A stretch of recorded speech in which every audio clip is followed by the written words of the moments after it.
అందరికీ నమస్తే.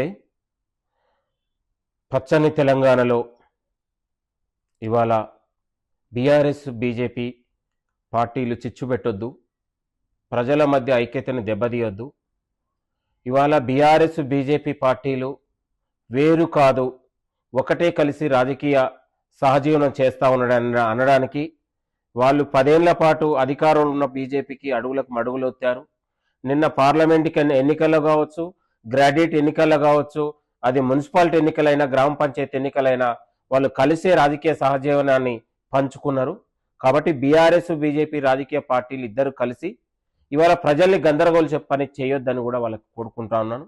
పచ్చని తెలంగాణలో అభివృద్ధితోని వేగవంతంతో ముందుకెళ్తున్న తెలంగాణ ప్రజల మధ్య చిచ్చులు పెట్టి తెలంగాణ మొత్తం కూడా బీఆర్ఎస్ బీజేపీ వైపు చూడాలని ఈ రాజకీయ డ్రామాలు తెరలేపొద్దని కూడా నేను బీఆర్ఎస్ బీజేపీ పార్టీలకు కోరుతా ఉన్నాను. రాజకీయ పార్టీలు ఇవాళ బీఆర్ఎస్ దాడి అయినా బీజేపీ పైన దాడి అయినా ఈ పార్టీ ఆఫీసుల దాడుల్ని ప్రభుత్వం కానీ కాంగ్రెస్ పార్టీ ఎప్పుడు కూడా ప్రోత్సహించదు. ఈ దాడుల సంస్కృతికి కాంగ్రెస్ పార్టీ కూడా ఎప్పుడు వ్యతిరేకం. దయచేసి మళ్ళీ చెప్తా ఉన్నాను, బీఆర్ఎస్ బీజేపీ పార్టీలు బొమ్మ బొరుసులాగా అన్నదమ్ముల్లాగా కలిసి ఒకే ఎజెండాతోనే ముందుకెళ్తా ఉన్నాయి. దయచేసి ప్రజల్ని గందరగోళపరిచే ఇలాంటి నీచమైన పనులు చేయొద్దని కూడా కోరుతా ఉన్నాను. అది బండి సంజయ్ గారైనా, పాడి కౌశిక్ రెడ్డి అయినా, గంగుల కమలాకర్ అయినా వీళ్ళిద్దరు కూడా ఒకతాను మొక్కల్లాగానే ఒకే ఇంటి అన్నదమ్ముల్లాగానే వ్యవహరిస్తూ ఉన్నారు తప్ప దయచేసి వీళ్ళని వేరుగా చూడొద్దు.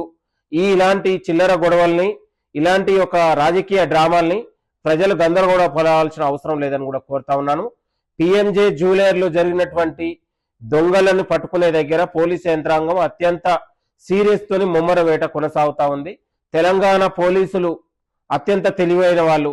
ఇవాళ అమెరికాలో ఇతర దేశాల్లో ఉన్న నేరస్తులను కూడా పట్టుకొచ్చి పోలీస్ స్టేషన్లో అప్పచెప్తున్నారంటే వాళ్ళ యొక్క తెలివితేటలు, వాళ్ళ సామర్థ్యం తెలంగాణ పోలీసులు దేశానికే ఒక ఆదర్శం లాగా వ్యవహరిస్తూ ఉన్నారు.